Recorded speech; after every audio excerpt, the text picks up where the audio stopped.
I wasn't invited to the wedding, but sister used my card for the catering deposit. I found out from a text, "We'll pay you back after the honeymoon." I smiled, froze the card, flagged the charge, then sent one email with screenshots. 20 minutes later, the caterer replied, "Deposit reversed. Balance now due in full." $11,500. An hour later, my sister called screaming.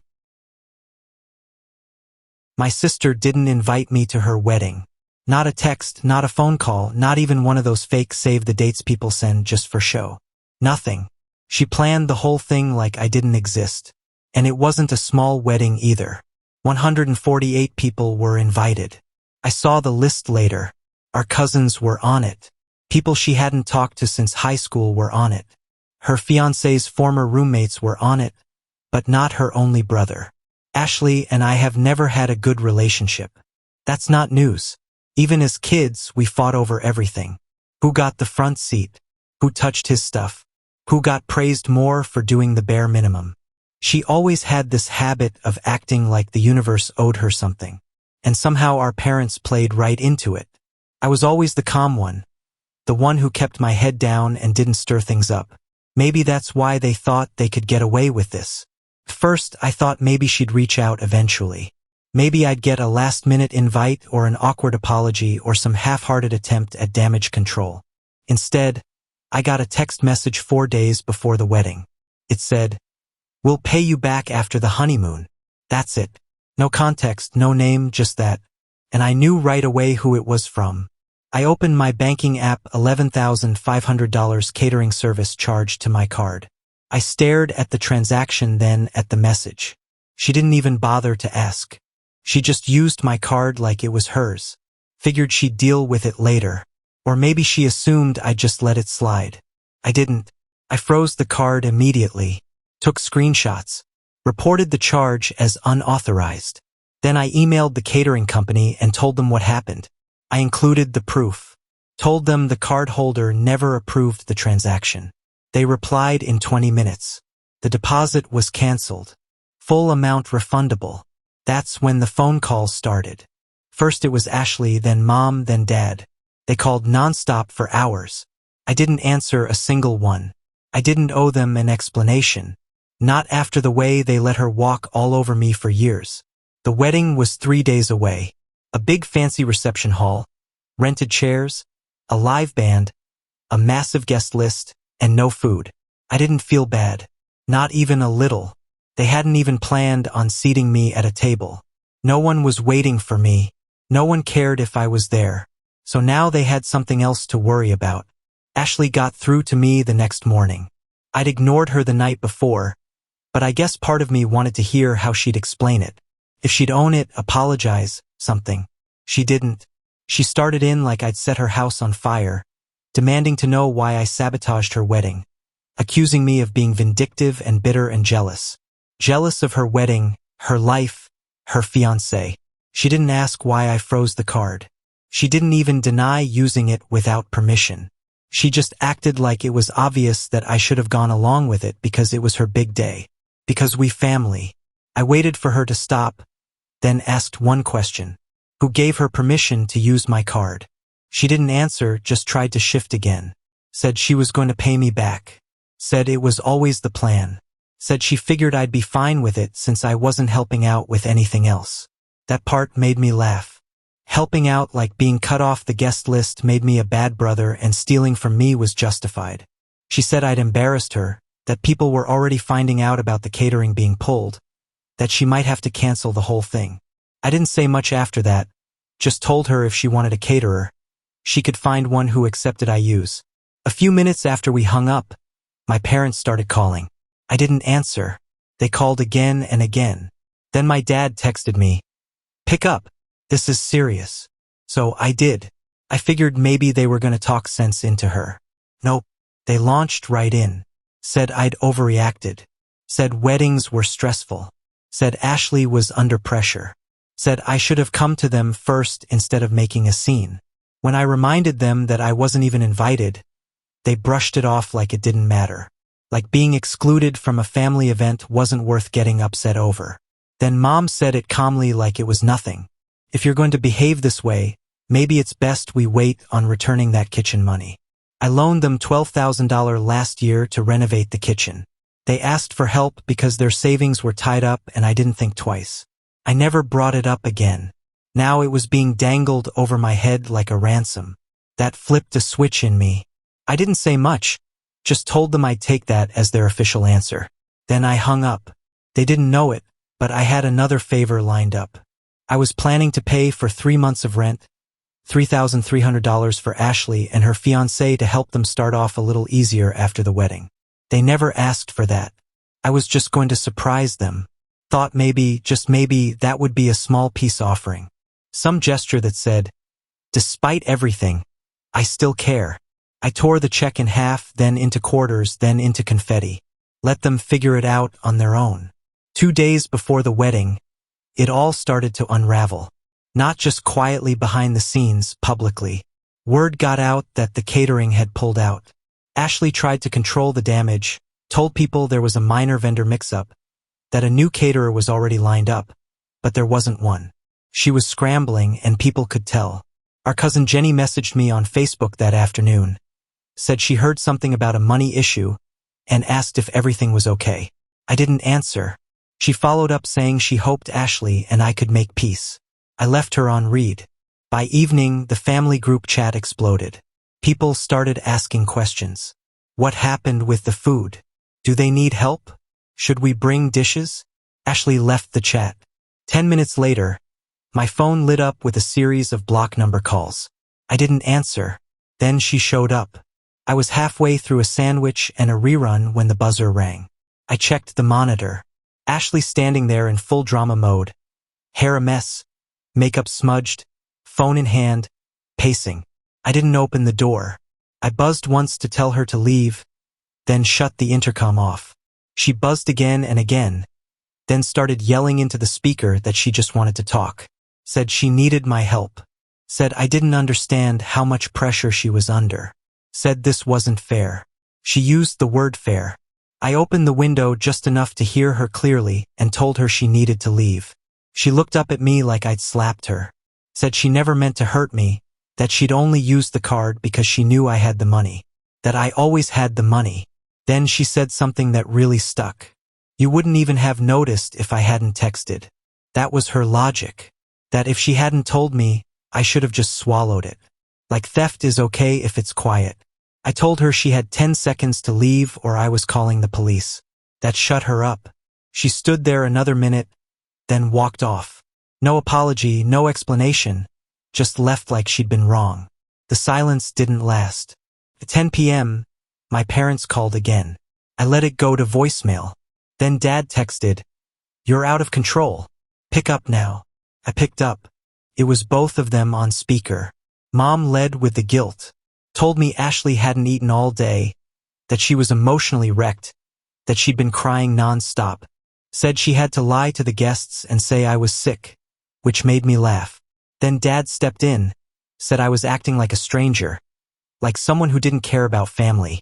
I told them I cared plenty, just not about people who steal from me and then act like it's my fault when they get caught. Then Mom said it. Her voice dropped and she said it slowly like she'd been waiting to use it. If we had known you'd turn out like this, we wouldn't have had you at all. There was no shouting, no gasping, just those words hanging there. She meant it. She didn't try to take it back. I didn't say anything, didn't hang up either, just waited. A few seconds later, Dad said they hoped I would still come around, but that I had to earn back some trust. I ended the call. I didn't sleep that night. Not because I was angry, not even hurt, just detached. Like someone had finally said the quiet part out loud, and I didn't have to pretend anymore. The wedding went ahead somehow.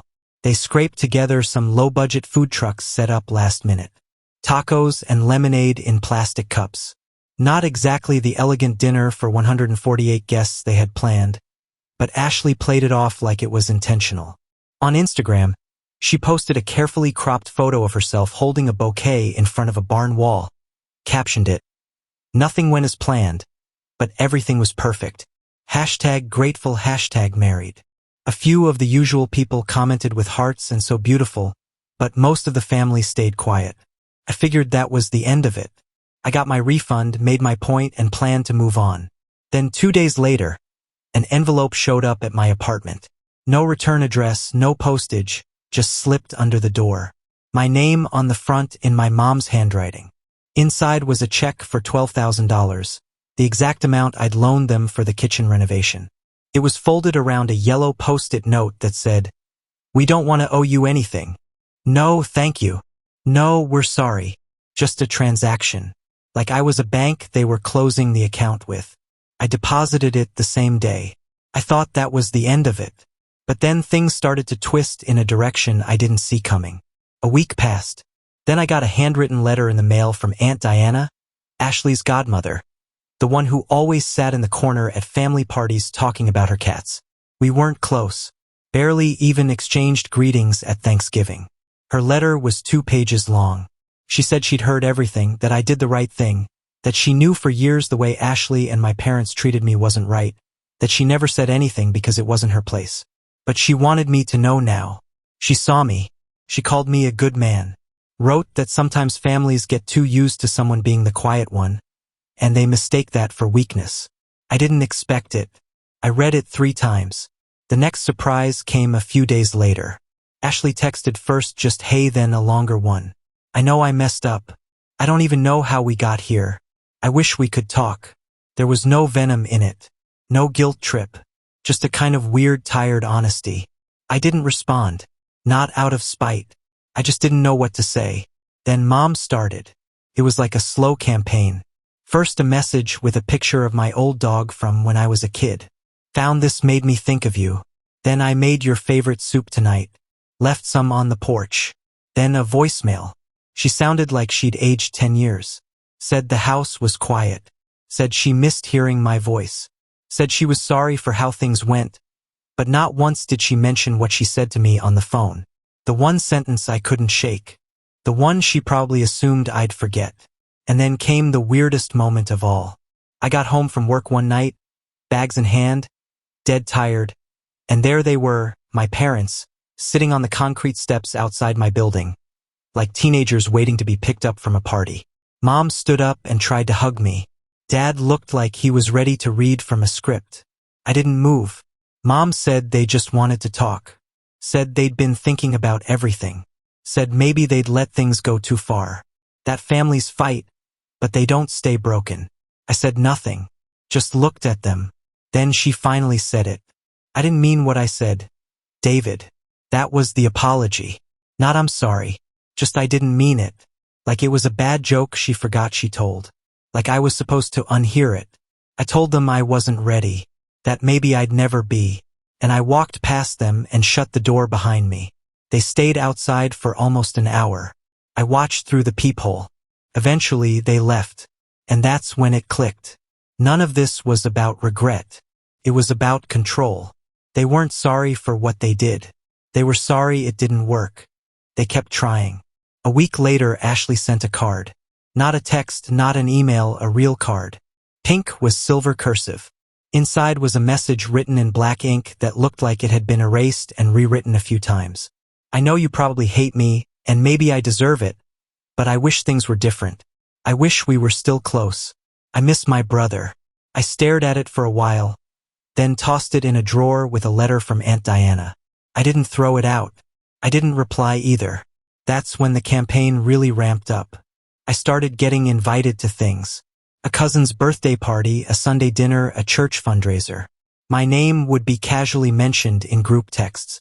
People acting like I was still part of the fold. Like none of it had happened, like we were just going through a weird patch. But then came the kicker. A family friend, I won't say who, messaged me out of nowhere. Said they'd heard about what happened and that they were sorry things got ugly. Then added something strange. Your mom's been saying you've been struggling with mental health lately, that you're isolating. I read that twice. That was their narrative. Now I wasn't wrong. I was fragile, confused, maybe even unstable. That's how they were spinning it. To save face, to explain why their son, who helped them, loaned them money, didn't show up to the wedding, didn't call anymore, didn't smile in group photos. I called the friend, Asked them plainly who else had they told that to. The answer wasn't surprising. A lot of people that flipped a switch. They wanted to erase what they did. Turn it into a story where I was the unstable one and they were the concerned, loving family who just couldn't get through to me. That's why they showed up at my door. That's why the soup. That's why the card. It wasn't about love. It was about the story. And I wasn't playing the role they needed me to. So I started talking. I told Aunt Diana everything. Showed her the screenshots, the check, even the voicemail. She wasn't shocked, just nodded. Then said something I'll never forget. They only chase you now because you walked away. A few days later, my uncle called. Another one I wasn't close to. Said he'd heard I'd been mistreated and that I wasn't crazy. Said he'd seen it before, the way my parents handled things, that it wasn't my job to hold the family together. Then my cousin Mark sent me a message. Just want you to know, man, you're not the one who's wrong here. I see what they're doing. One by one, the quiet people started speaking. And just like that, the story started to shift. But not because I forgave them, because I stopped hiding. It had been 3 quiet weeks. Not a word from Ashley, my parents, or anyone who used to orbit around their little son. I figured the storm had passed, or at least that they'd finally accepted I wasn't crawling back. The silence felt earned, solid. Then the email came. Subject: Family Estate Matter. Request for contact. It looked legit. Clean formatting, real names, no shady links. It was from a small law firm out of Hartford, one I'd never heard of. The message was short and direct. I was listed as a named beneficiary in a pending family trust matter and asked to schedule a brief call. At first, I thought it was a scam, some AI trick or phishing setup. But I kept reading and one sentence hit different. This concerns the estate of Raymond W. Kessler, great Uncle Raymond. He died when I was 16. Quiet guy. Lived in a rusted-out ranch house with 100 books and a backyard full of squirrels. Never married, no kids. My mom always said he didn't leave a will, that whatever junk he had went to the state or was probably burned. She used to joke he kept money in cereal boxes. Now apparently he'd left a trust and I was named in it. I asked for documents. They send over the scan pages, old typed with his signature at the bottom in that weird slanted handwriting I remembered from birthday cards. There it was in black and white. My name, a trust that had sat untouched since 2009. And not just mine, Ashley's name was there. My parents, a few distant relatives. And here's the thing, I don't believe for a second this was news to them. It didn't make sense. Why now? Why me? Why after all this time, after all this fallout, did I suddenly matter again? I started going back through old emails, messages, everything, trying to find if anyone ever slipped up, mentioned Raymond, the trust, anything, nothing. But then I remembered something. About a year ago, my mom called me out of the blue and asked if I had ever looked into Raymond's property. She phrased it like curiosity, said something about those old places sometimes holding value. I thought it was just small talk. I told her I didn't know anything and forgot about it. Now I think they've known for a while. Maybe they were trying to keep it quiet, hoping I'd stay out of it. And now that lawyers are involved, they can't keep me out anymore. I haven't told them I got the email. I haven't told anyone. The meeting's scheduled for next Thursday. Just a Zoom call. 30 minutes tops. I've been told it's purely informational, but something about it doesn't sit right. Not just because of the timing, because of the silence, because of the way they went from controlling me to completely letting go, as if they were trying to hide something bigger than a catering bill or a stolen credit card. I don't know what's in the trust. Could be worthless. Could be life-changing. Could be a trap knowing them. But I'm going to that meeting and whatever I find out, I'll write another update. Something tells me this isn't over. Not even close. The update. It's been a little over a month since the Zoom call. I waited to write this until I had the full picture, until the dust settled enough to see what actually happened. Honestly, I'm still processing some of it.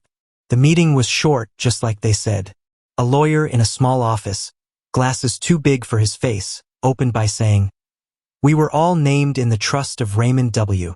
Kessler, who passed in 2009, and left behind what he called a modest but meaningful gift to those who matter to him." There were 6 names on the call. Me, Ashley, my parents, and 2 relatives I hadn't seen since I was 12. The lawyer read from a letter Raymond wrote, dated 6 months before he died. It was rambling, weird, exactly like you'd expect from someone who wore 3 watches and kept bird seed in his glove compartment. But then it got specific. He wrote, "Only one of you ever came to see me without being asked. Only one of you helped me carry groceries without asking what was in it for him. And only one of you sat on my porch and didn't treat me like I was already gone. That one person was me. I didn't even remember those visits. Not clearly. I just knew my parents used to drop me off at his place when they needed a night alone or didn't want to take both kids to a wedding or something. I'd sit with him, listen to the radio, feed the birds. It wasn't a chore. It was just quiet.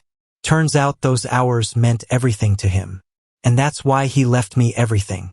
Not a split, not a portion, everything. The house, the land, a stock portfolio I didn't know existed, and a safety deposit box that when opened held a pile of old silver coins and a first edition of To Kill a Mockingbird in perfect condition." The lawyer said the entire estate, conservatively, was worth over $630,000. Ashley froze on the call, literally didn't speak for almost 3 full minutes. My mom started interrupting, talking over the lawyer, saying there had to be a mistake, that Raymond would never do that. My dad just stared at the screen like it was buffering. And then the lawyer added one final detail.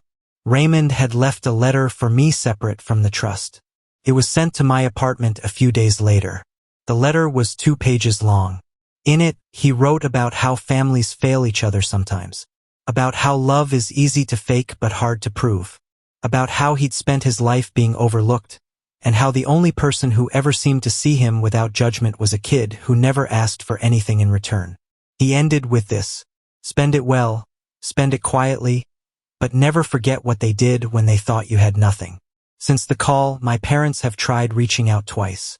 One message said, "We can work this out." The other said, "You need to think about what's best for the family." I didn't answer either. Ashley hasn't said a word. But the others, relatives I barely knew, have suddenly remembered my name. Invitations are arriving again. Dinners, reunions, kind words. I haven't gone to any of them. I sold the land last week. A developer made an offer. The money's in a separate account, untouched for now. I haven't made any big moves. I still live in the same apartment, still walk to the same coffee shop, still go to work every day. But something in me shifted. For the first time in my life, I didn't have to explain myself. I didn't have to justify walking away. The truth stood on its own, and so did I. If anything else happens, if they try again, if something new comes to light, if the quiet gets loud, I'll write another update. But for now, this is the ending they wrote for me, and I've decided it won't be the one I live in.